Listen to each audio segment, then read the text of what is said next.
So welcome to our 2-week delayed Sunday night Baltimore Baseball Babble. Because of the Orioles game, I thought it was wise to move it.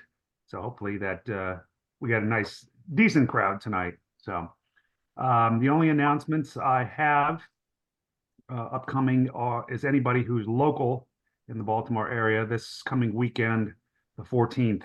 Gary Sarnoff will be doing a presentation on his book on the 1924 Senators. So it'll be out back in the courtyard. So it's free for museum members and SABR members. I unfortunately won't be there. I'll be out of town. My wife, one of her best friends, has a big birthday party surprise this weekend. So we're going to be up in the Philadelphia area for that. Other than that, anybody who wants to submit an article, you have till the end of September for the next issue of the Baltimore Chop newsletter.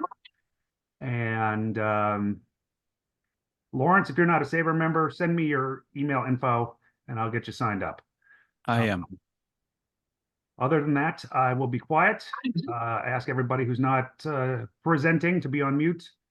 And I will let Lawrence and Dr. Jerry take it from here and save your questions for the chat or to ask in person in the end. Go ahead, guys. All right, thanks, Peter. I'm going to lead off here. Let me, everybody see the slideshow? Yes. Okay, I'm going to assume so then. This is the book we're going to talk about today, What's in Ted's Wallet, the newly revealed T206 baseball card collection of Thomas Edison's youngest son. And I'm going to talk a bit about the background of the book and some of the elements of it, and then Lawrence will pick up and talk about the cards and the content and some more tales about how this all came about. The funniest thing about this book is that neither of us intended to write it, but we'll get to that. I was this is goodness probably about a year ago now. I had just finished the fourth book of the Deadball Files series, Federal Case, and I was looking around for another topic.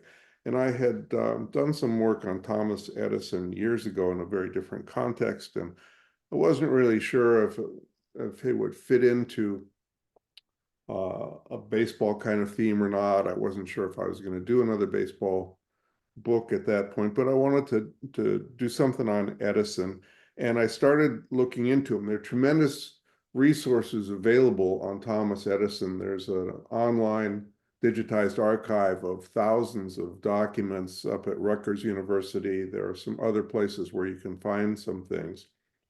And although I wasn't sure at the time what direction I was going to take it, I knew I was going to write a novel in which I wanted to have to dig up a national park to go looking for a lost Edison experiment. And that got me into all kinds of trouble trying to figure out how you could legally dig a bunch of holes in a national park.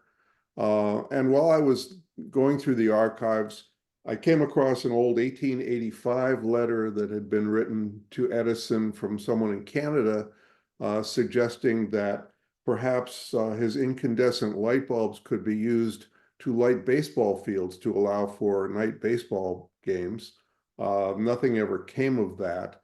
But then I started poking around in Florida, and I found out that Edison was a regular visitor to the Philadelphia Athletics spring training, the couple of years when they were down there.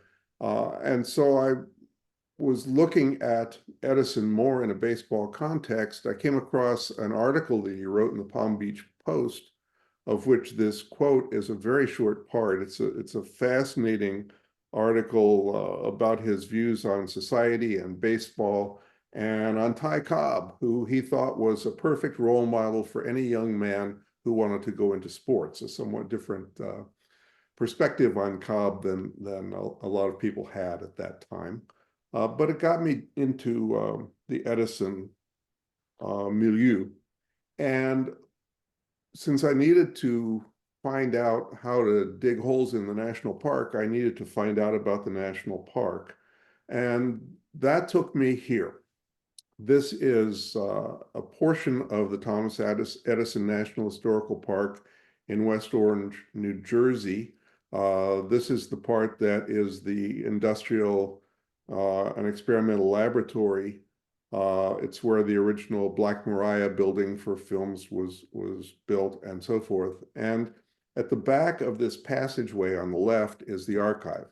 And while I was poking around on Thomas Edison, I got in touch with the archivist since I needed to come up and look at the area there. I'd never been there, and I was about to dig holes in it. Got to visit with the archivist, and when I went in, he said, "You know, no one has ever asked about Edison and baseball before, and I've got a couple of boxes here that no one's ever seen. Would you like to see them?" And I thought, sure. One of those boxes had a collection of documents from 1914, which is basically the history of the startup year of the Thomas Edison corporate or industrial league baseball team.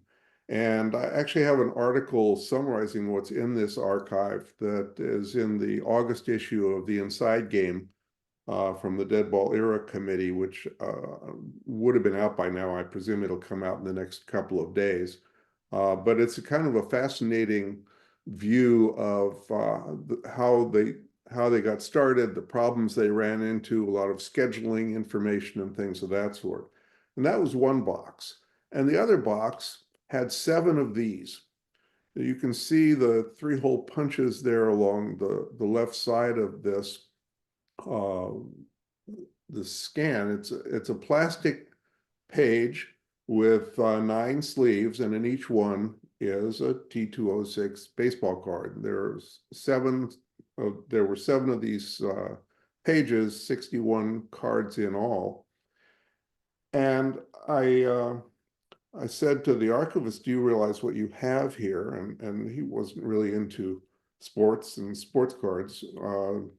So I explained to him a little bit about the T206s. These 2 boxes of material weren't really what I was primarily interested in that visit. I was interested in looking over the grounds for digging holes, but I made a point of setting up a time to come back and look in more detail. And it's when I came back to look in more detail that the process started that led to what's in Ted's wallet. Along with these cards in the box was this wallet. And this is, it's self-dating actually, because it was a promotional piece from the United States Hotel. It's sort of cheap leather and some early plastic. The outside is on the left, the inside is on the right, and it's got a postmark. It says January 1, 1909. So it was obviously a New Year's promotion from the hotel. Now, the story of these cards is that Ted Edison was Thomas's youngest son. He had 6 children by 2 different marriages, and Ted was the youngest. And he collected these baseball cards beginning in 1909 and running for a fairly short period. And I'll let Lawrence talk about that a little bit. But he kept them stacked in this wallet. And when he died at age 94 in 1992, he passed along a variety of documents to the archive at the Thomas Edison Historical Park, 75 linear feet of personal and corporate documents, and a few pieces of memorabilia, of which this stack of cards in this ratty old wallet was one. So these cards, Mom never threw them away, which was my experience. But these cards he held on to for 80 years or so, and they were with him when he passed. This is a picture of the Edison family from 1912, which was as close to the period 1909, 1910 as I could find. That's Ted on the right. Unfortunately, there was some photographic problems there. From left to right, it's Charles, Mina, Edison's wife, then Thomas, then his daughter Madeline, and then Ted.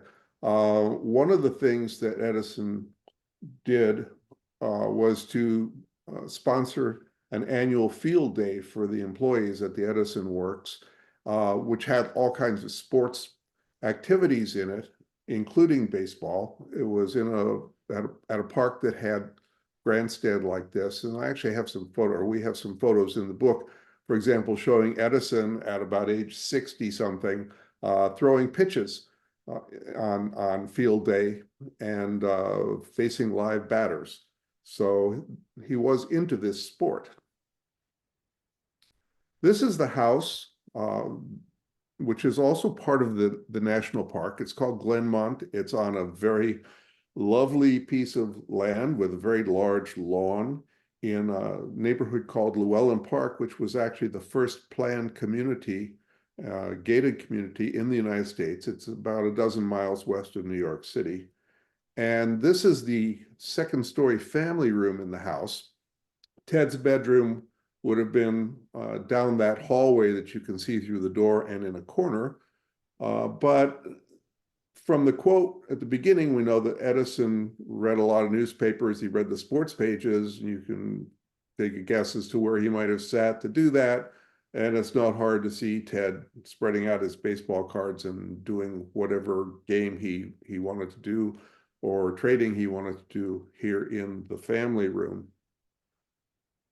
Now, part of this is a story about Ted and his family, but part of it is about his father and cigarettes, because we know that the T206 cards all came in packages of cigarettes from the American Tobacco Company, Piedmont's being one of the 15 or so brands that they came in. And you can see down just above where it says 10 for 5 cents, it says pictures of your favorite baseball players in the big leagues are now in Piedmont packages. So it wasn't like when I was collecting cards and you bought the cards and got the gum. Here you bought the cigarettes and you got a card. So to get 61 cards, it would have cost maybe $3 and a little bit of change. Fairly inexpensive by our standards. To do that today, by the way, to buy the same number of packages of cigarettes, one card to the package would cost somewhere in the neighborhood of $440 because of inflation, taxes, and other cost factors that have come in since. But in any event, this was how you had to get them. And Ted, as a 10, 11-year-old, 12-year-old boy, I'm sure wasn't able to go out and buy cigarettes. So someone was purchasing them for them. One thing we know is that his father was very familiar with cigarette cards. The one on the left in color was Duke's cigarette card of Thomas Edison from the 1880s. The one on the right is from Britain, from Ogden's Guinea Gold cigarettes from around 1901. So he was familiar with cigarette cards. And he also was very familiar with cigarettes. Ford and Edison had adjoining properties down in Fort Myer where they spent part of the winters beginning around the middle of the 19-teens. And Ford decided that he was going to launch a national campaign to stop cigarette smoking. And he decided that he would make Edison, his neighbor, the face of that campaign. So he asked Edison for this letter, which Edison wrote, that says, and I'll read it, the injurious agent in cigarettes comes principally from the burning paper wrapper. The substance that's formed is called acrolein. It has a violent action on the nerve centers, producing degeneration of the cells of the brain, which is quite rapid among boys. Unlike most narcotics, this degeneration is permanent and uncontrollable. I employ no person who smokes cigarettes. So Edison has a view that he's expressing in 1914 that it's the paper burning in cigarettes that does irreparable brain damage, particularly to young boys. And this letter was publicized in newspapers across the country on May 7th. And then a few days later, the letter on the left arrived from Percival Hill, the president of American Tobacco, and you're only seeing the first page. It was a 5-page letter suggesting that Edison really didn't know what he was talking about. The two of them engaged in some correspondence. They came to a friendly agreement that Edison would assign a couple of researchers to test out the question of whether the cigarette papers were dangerous. Now, you need to also know that Edison chewed tobacco and also smoked large, strong cigars. So he was not after the tobacco here, he was after the paper. Well, American Tobacco and Edison came to a kind of understanding, but that did not apply to Philip Morris. And Philip Morris in June took out this advertisement that basically said, Thomas Edison, you don't know what you're talking about. It's a terrible mistake. You're an idiot. And if you read in there in the detail, it really is sort of personal attack. And it was personal enough that Percival Hill from American Tobacco wrote the letter almost immediately when he saw it over on the right that said, no, wait a minute. Edison, you and I worked this out. We don't have anything to do with Philip Morris. You know, we can't say anything about them, but this is not us. So he was making sure that Edison knew that the agreement that they had reached had not been breached. Now, you can say this was all in 1914. It was 5 years after Ted started collecting the baseball cards, but Edison claimed earlier that it was his long-held view. And in fact, here are a couple of articles from 1906, so 3 years before the T206 collection was started. And basically, it says the same thing over on the left. The burning of ordinary cigarette paper always produces acrolein. I really believe it often makes boys insane. Further down, the harm such a deadly poison when taken in the system must inflict upon a growing boy is horrible to contemplate. So here we have this situation where Edison loves baseball. Edison hates cigarettes and thinks that they're harmful to young boys. And his youngest son is collecting baseball cards that can only be obtained from cigarette packs. Well, why did Ted start collecting the cards? One possibility is that it was a way of connecting with his father. He was, of all Edison's children, the one who had the closest interests to Edison's. He used to conduct experiments at home at Glenmont. His family nickname was the little lab assistant. He went on to work for the Edison Company. He formed his own company and laboratory right there in West Orange later in life. He had about 80 of his own patents. So could have been a connection over a common love of baseball. Also, though, he surely knew that his father hated cigarette smoking. And Edison was, when Ted was born in 1898, Edison was 51 years old. So by this point, we have Edison in his 60s. He's a distracted parent. He's always at the lab. So it could have been a way to get attention from his father by doing something outrageous, but something that was safe because Edison loved baseball. So maybe it was safe to do it that way. It could have been that he started collecting to fit in with classmates at a new school. He had been attending Haverford School in Haverford, Pennsylvania. But in 1909, he changed schools closer to home to Montclair Military Academy. It was a partial military school and a partial boarding school. But I spoke with the archivist of the school, and he looked in the records, and Ted was not a boarder, so he was a commuter. It was about a 10-minute drive each way to the school from Glenmont. And it could have just been a way that he was making new friends. He could have seen the ads of the cigarettes and the baseball cards in the newspapers because his father was reading those newspapers. He might have simply found a hobby that he enjoyed, or it might have been the Zane Grey effect, which is kind of an interesting possibility. One of the ways that Edison expressed his interest in baseball was that in 1898 he made the first motion picture showing what purported to be a baseball game. And this is it. And let me run it, and I hope it works okay. From the Library of Congress in Washington, D.C.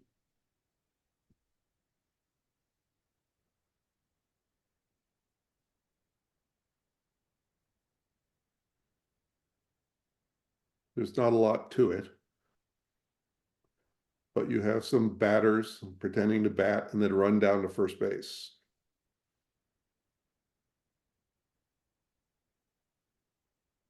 The whole thing lasts about 30 or 35 seconds.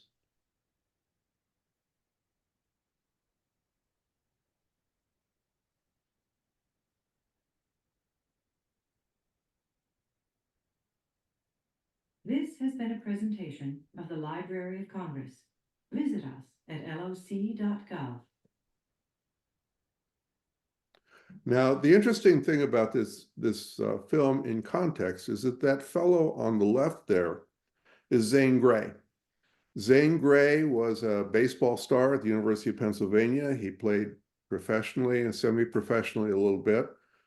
He was with the Newark Colts in 1898 between April 27 and June 2. So he played for 6 weeks in Newark, and that's when this video was shot. And of course, he went on to become a famous author. Now, he left the team about a month and a half before Ted was born. Ted was born on July 10 of 1898. He was named for his mother's brother, Theodore Miller, who had been one of Teddy Roosevelt's Rough Riders and was wounded in the charge up San Juan Hill and died of his wounds on July 8. Ted was born 2 days later, and he was named for her brother Theodore. So he wouldn't have certainly been present in any sense when this film was shot, but it was the first film of baseball. And it's reasonable to think that over the 10 years or 12 years after that, his father's interest in baseball, having made this film, that he would have seen this film probably more than once. And perhaps his father would have told him who that runner was, that he was Zane Grey. Now, in 1909, in June of 1909, right around the time when Ted began collecting these cards, Zane Grey published his first novel, and it wasn't a Western novel, which is what we remember him for, but it was a baseball novel called The Shortstop, which was a young adult novel based on his own life experience and his love of the game. And you can see there's a piece of art from inside the book. And if you look back here, look at the hand position. I got one guy running the first, one running the third, but look at the facial characteristics, the fists, the position of the hands, and look here. And it's not unreasonable to think that maybe the artist was thinking of Edison's film at the time he was doing this art. So it's possible, because of the pure coincidence of publication date and the film, that Ted got interested in collecting these cards at the time. Now, as a coincidence, and I'm about to turn this over to Lawrence, here's a list of the cards that Ted had, and you'll see that one of them is Pete Cassidy, who's identified there with Baltimore. But Pete Cassidy was on the Newark Colt team at the same time that Zane Grey was. So at this point, I'm going to be quiet and let Lawrence pick up the story. Thank you. Thank you, Jerry. So you probably don't know me, but yes, I am a member of SABR for many years. I've written some baseball histories, a book about Carl Scheib, the Philadelphia Athletic pitcher who was the youngest player, still the youngest player ever in American League history, and then a book on Eddie Plank of the Philadelphia A's as well. I'm also the owner of Sunbury Press, the publisher, just to be perfectly clear. So I do have some other reasons to be talking to Jerry besides baseball. And Jerry, we've published his novels, and we were at a terrible event that I put together in Easton some months back in the late winter. The Easton Barnes and Noble had wanted to have a Sunbury Press Day, and so I I thought that was fantastic. We put together a bunch of authors. One of them was Jerry. And I decided I'm going to go myself as the CEO of Sunbury Press and be there. And so a bunch of us showed up, and we're having this event in Easton, and nothing's happening. But Jerry and I get to talk, and Jerry told me about these cards. And my initial reaction was, that's a book. I just knew it. I just sensed that it would be a good idea for a book, but that's without having seen all the cards, but just sensing that Edison's child, a wallet full of cards that hadn't seen the light of day, and knowing that some of them are fairly valuable, famous players like Ty Cobb and so on. Some interesting things about the cards. You can see the 61 cards here, T206 cards, tobacco from the American Tobacco Company. There are several series of these cards, and we started to do some forensic analysis of this, and we, based on the series of the cards that are predominant, it seemed like the collecting was done late 1909 into 1910. And there also seems to have been some activity where he's deliberate in what cards he retains, because he's heaviest in the New York Giants, and he also has a good number of Buffalo from the Eastern League, some cards from the Senators, Philadelphia, and Chicago, I think, are the other teams that are fairly well represented. So these are some of the better teams in baseball, players that are in the news quite a bit. It just seems like he was actively trading. If you notice, there are 61 cards, but 58 different cards. Well, that's a pretty good percentage of unique cards when you're collecting baseball cards. And if you've ever collected them yourself, you end up maybe a third or more of your cards are duplicates. So it looks like young Ted was trading them and was focusing on teams of his interest, players of his interest. So not sure, but we didn't find any evidence that he was off meeting the Buffalo Bisons or the New York Giants per se. But I think Connie Mack was someone that had met with the father, and there are probably some introductions there. And you can only imagine that some players were introduced over the years as well. So the other thing I'll say about the duplicates, he's very fortunate to have 2 Matheson cards. So that was a really nice find. And do note that the Livingston card, Patty Livingston, the card misspells his name as it Livingstone. All right, Jerry, did you have anything else on the list? No. You want me to switch it? Yep. So you can see the distribution here. Sweet Caporal is the most common reverse in general in the T206 set. And that is certainly true of Ted's cards. 52 of the 61 cards, actually 55 of the cards are that back. And then 52 are what's called the 350 series. And then the 3 of them are from the later series. Only 6 cards have a different back. Tolstoy shows up 5 times. So that means somebody that he got these cards from was smoking Tolstoy cigarettes. The Sweet Caporal, obviously getting most of these cards from someone who smoked that brand. And then there was an oddball Piedmont card. And that one's sort of an interesting topic. All right, Jerry. Yeah, so I believe that's the Piedmont card, if that's Otto Knabe. These cards were lovingly owned by Ted. So these are not your super mint condition Ty Cobb cards that were found in a bag under the floorboards. I don't know if you know that story, but I think it was down in Georgia or down south, not so many years ago. A bag with, I think, 7 Ty Cobb cards were found, and they had the Ty Cobb backs, which were extremely rare. Ted's Ty Cobb card had the Sweet Caporal back.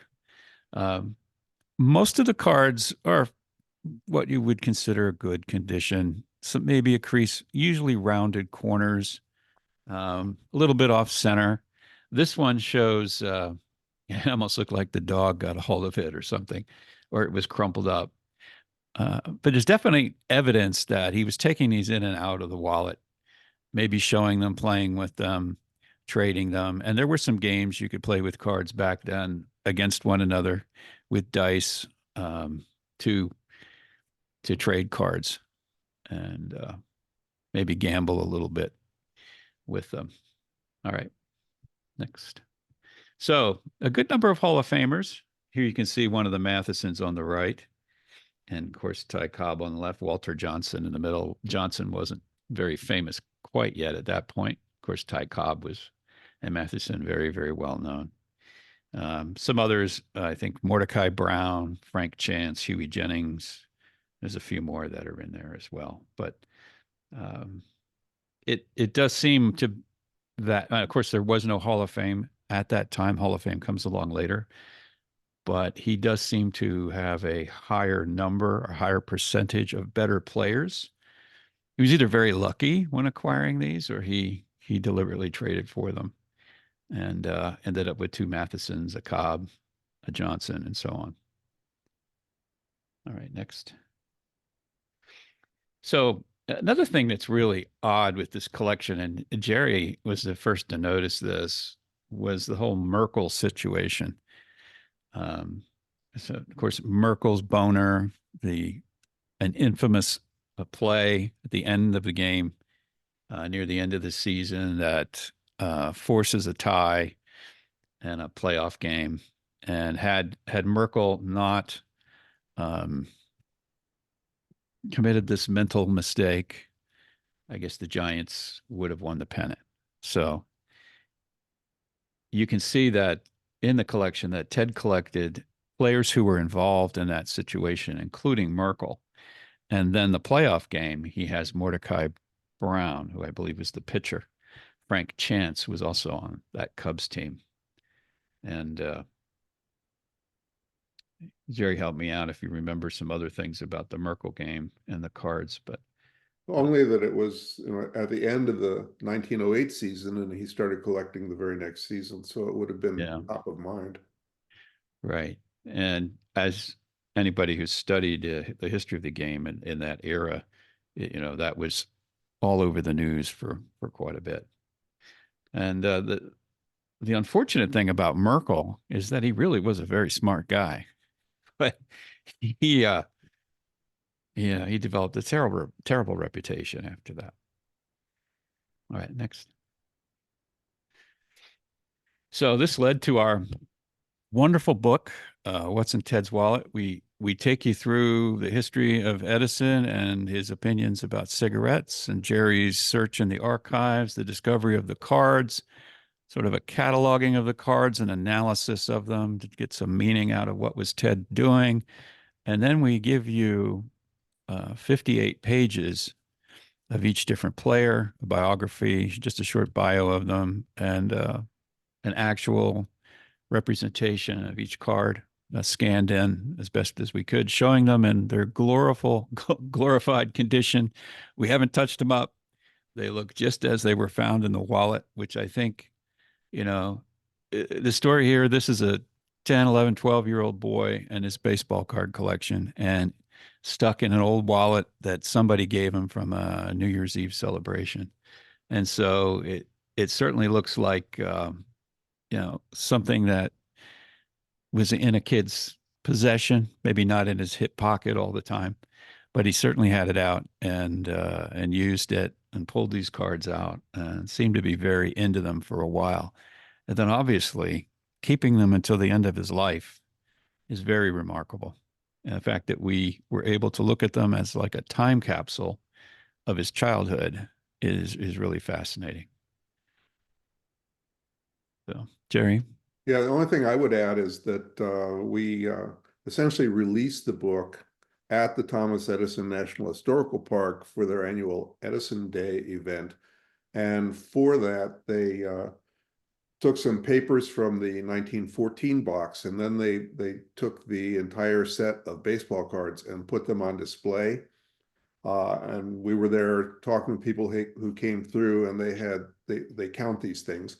they had 650 people come through and take a look at this collection. So it was nice to get it out in public instead of sitting in a box in the archive for another 30 years. Yeah. Yeah. We really made an effort to get this book done. Once we decided we would do it, then it was written, formatted, edited, designed, and out the door in less than 3 months, which even at our publishing company is extremely fast. So fortunately, there were only 58 different players to worry about, and it wasn't the whole set of 400 some.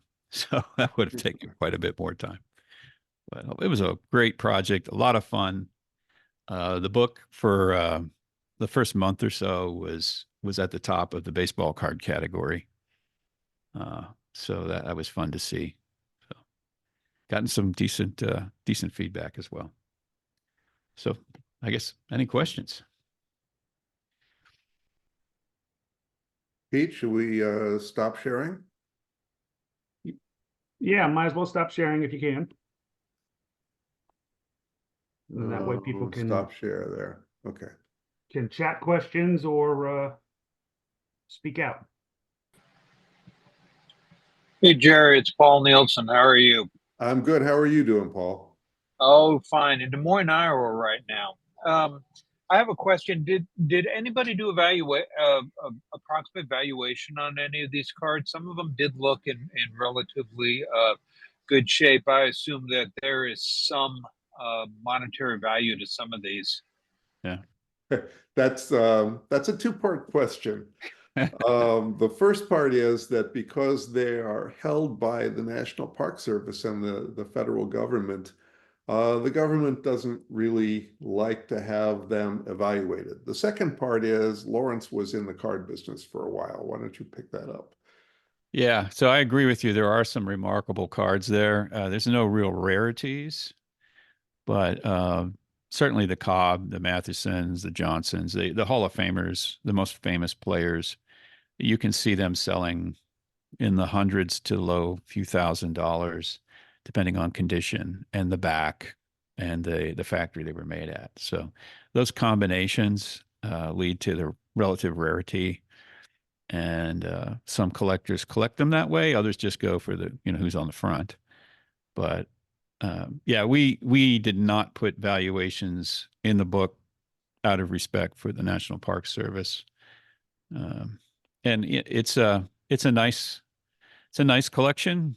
If you'd put an overall number on it, it'd be in the thousands of dollars. And if you look at it from its provenance, who owned it, the family it's connected to, you really can't put a dollar figure on it because it was Ted Edison's. And there's pretty good proof that those really were his cards. So I don't know. You tell me at an auction what it would go for. It might be quite a large multiple of the value of the cards because of who they were owned by. At which point I hasten to point out that I asked about it, and they are inside a vault that's inside a vault that's inside a vault.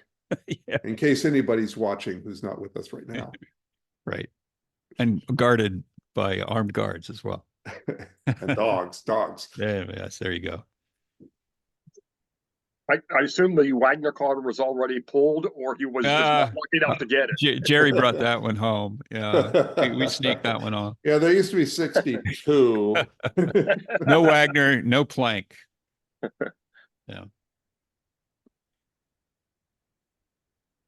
That is a question, though, that of the 600 some people that went through, there were a few that asked about the Wagner card.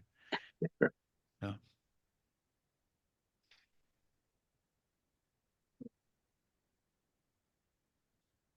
I have a question. Oh, Sam, I know you. Hi, Larry. Hey, Good. how you doing? Thank you, Jerry and Larry. I've been waiting for this for a while. I'm glad I could join in, and thanks to the Babe Ruth chapter for bringing this around. I'm looking forward to getting this book. I had a question about how you guys, as authors of the book, how did you determine who did what parts of the book? How did you divide up the duties and so forth? And I'm impressed so far with what I've heard about the book.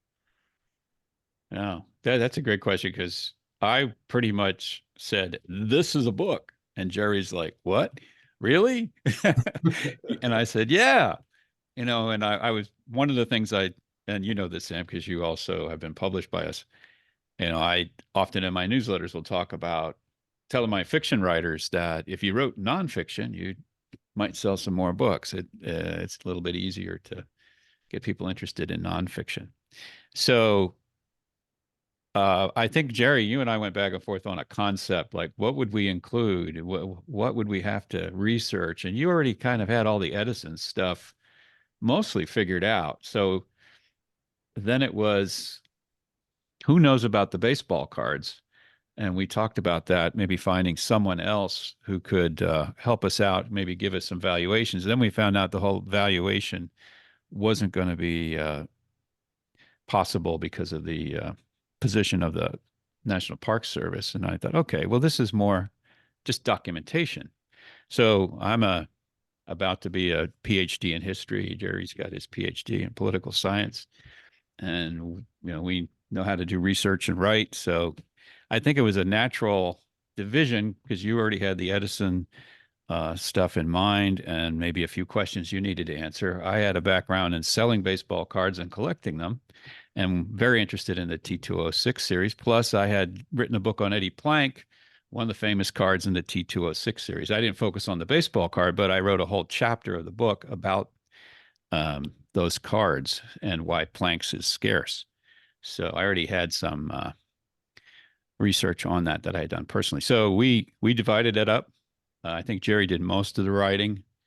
We also had to have biographies written about 58 players. I think Jerry wrote most of those, if not all of them. And what Lawrence is not saying is that we also had to deal with 61 pictures of the T206s and make them so that they didn't look like they were in plastic sleeves, and they looked like they were straight, and they had true color and the like. And he's an IT specialist with a background in graphic arts, and so I designed the book cover. I did all the interior graphics. Of course, we had a book designer that works for me that laid it all out, but I staged all the images of the cards so that they'd be consistent. And we just divided that up, and we didn't have to have daily meetings or anything. It was, I'm working on this, you're working on that, and it was a very. We didn't have time for daily meetings because it took 2 or 3 months to produce the book, but we had about 4 weeks to get it actually written and put together at the front end of that process. Yeah. Yeah, we're looking for another book to do together. Well, we have one. I know. I don't know if you want to plug that. No, great question, Sam. Thank you, Jerry and Larry. Jerry or Lawrence, did you go into any of the reasonality besides maybe it was just a young person, why he chose the cards that he chose? Obviously, he chose New York cards. You hit upon the Merkle Boner. Very eclectic card collection. Is it just something that was his personal thing, or were you able to find out anything maybe in a young person's makeup? I know when I was collecting cards in the early 60s, I was a Dodger fan, so I had a lot of Dodger cards, but I had heard, of other people and interacted with Vin Scully's broadcasts and heard about these people. So I wanted to collect them because I had heard something about them. So did you find out anything about Ted for this? We certainly went back and forth on theories. I know we wrote a little bit into the book about analyzing the collection and trying to forensically determine, what's there and why. We don't know his source of the cards. We can only guess, was it a chauffeur? Was it somebody at the school? It was obviously somebody who was willing to incur the wrath of Thomas Edison in order to. Did his dad even know he had these cards? Provide him with cigarette cards. Yeah. There is no record that I know of, and I looked into it as much as I could, of anything from Ted Edison himself with respect to that. And really, he didn't have, it's pretty safe to say he didn't have agency in the same way that you or I would have in selecting the cards that we had, because he couldn't go into the store and acquire them or figure out how many packs he wanted. It was a question of who smoked what and handed him the cards. So my guess is it was relatively random, and if it became less random, it was through trading for one or another of those reasons that Lawrence talked about.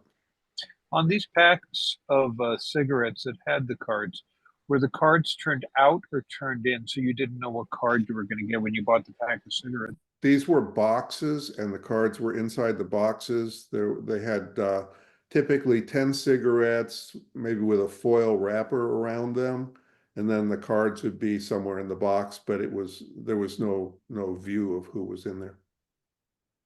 Yeah, and there were I think it was 15 brands, Lawrence, is that right? Yeah. And there were some that were packs of 20 cigarettes, and they probably still had one card in them. Bull Durham didn't produce cigarettes. It was one of the brands, but it was smoking tobacco, cigarette tobacco, and then each pack came with a coupon that you would send off to get cigarette papers to roll your own. One of the things I didn't mention, but that we came across, the Henry Ford campaign against cigarettes launched on May 7th of 1914, and in the 1914 Industrial League file box, the other box, is a letter from Bull Durham Cigarettes, an American tobacco brand, dated May 7th of 1914, offering the team free uniforms if they would sell enough Bull Durham tobacco to get the prize. So whether that was coincidental or whether it appeared in the newspaper and some smart advertising person at Bull Durham said, "Oh, well, we'll show them. We'll give them, see if they'll take free uniforms." I don't know, but it was the very same day. So there was a link between the two boxes. I will say it is almost assuredly impossible that Ted Edison was taking his allowance and going down to the corner store and buying the cigarettes himself and smoking them. So yeah, there definitely was an adult involved or two. And again, the cards, the vast majority of them were all from the New York plant and in that 350 series. So it looks, a limited time frame and a very limited geographic area for most of them. Makes you think it's one person. Do you know how and when cards became available other than through tobacco products? There's a whole history to that. You get back to the late 1800s. Oh, there are cards. Old Judge is a set of cards that had the Victorian era players, and there were a series of tobacco cards. Then there were bubblegum candy cards, Cracker Jack cards, you name it. so Yeah, nobody it's a very vast field of sports memorabilia. Yeah. I was thinking after this period of time. I Yeah. didn't know about before. Yeah, the cards tended to be more for adults, it seems, over the years until probably around World War II or just after World War II. And then you see it targeted more towards the youth once you start putting bubble gum in them and selling them at candy stores.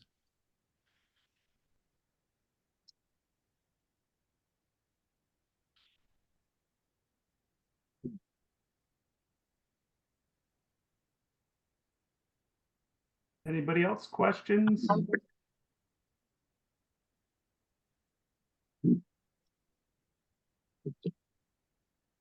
No?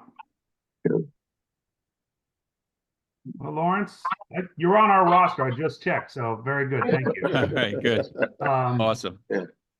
Hey, thank everybody for showing up. Much appreciated. Yeah, so this is obviously being recorded, so it'll be up on the SABR site and YouTube, usually within 3 or 4 days. So hopefully other people will view it. The book is out currently. Yes. Okay. And you can get it anywhere directly from you or from anywhere books are sold, and it's out Right. on an ebook as well.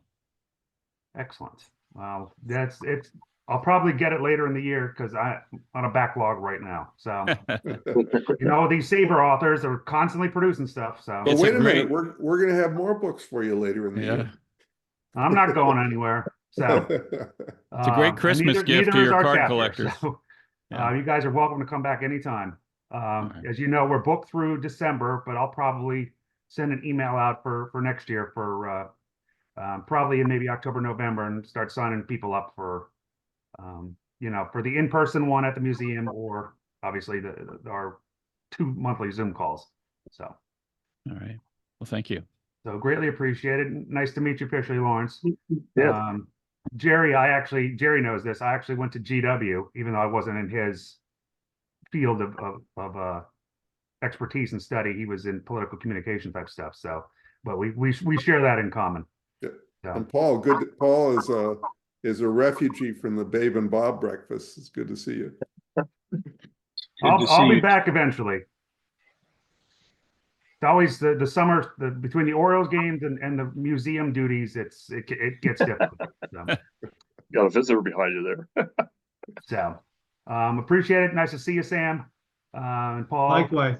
Yeah, So, thank you. Great presentation. Yes, and you can see there's a cat behind my back. If you come to my house, there's a dozen of them roaming around. So, you'll catch a glimpse of one. So, so much appreciated, guys. We'll see you in a couple.